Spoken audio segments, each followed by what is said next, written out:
The labyrinth was designed to be beautiful, and it was. It was not designed to be practical, and it wasn't. Whole families got lost for weeks at a time, mail took months to arrive, and many worried a labyrinth of this size was bound to attract dragons. Eventually, the complaints grew so loud even the king couldn't ignore them.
For the first time in weeks, Monroe felt good.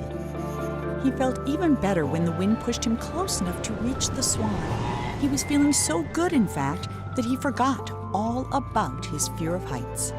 But when the Swan wriggled free and Monroe fell over the side, he remembered almost immediately.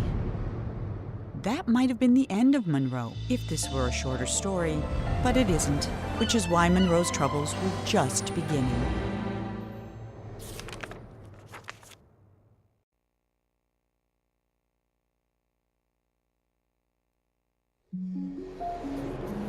Monroe scrambled out of the water and found himself in a massive city with no sign of the Swan or anyone else. Well, except someone's enormous pair of feet. These were attached to a giant who could have been a big help in catching the Swan, but unfortunately, here was the laziest giant who had ever lived, and it was his day off. Having celebrated in his usual way, he was now sleeping it off and quite unable to hear Monroe yelling. While he was looking for a way to wake the giant, Monroe noticed something even better: a floating ship.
Sometimes the giant wondered about where all the people in the city had gone.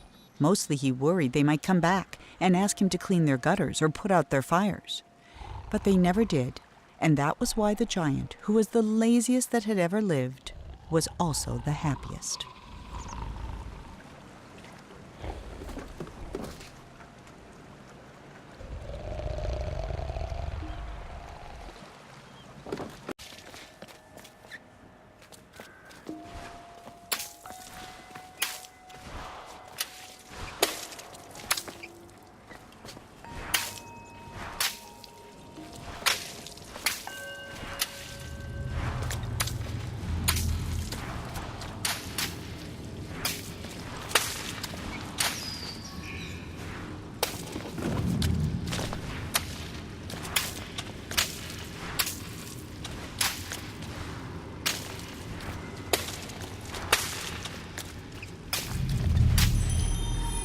Before he discovered painting, the king was a potter. He loved the simplicity of a well-spun pot. So when his subjects complained that his new city was too austere and that there was nowhere to relieve themselves, the king ignored them. But when they started relieving themselves in his pots, the king hastily built them a sewer system.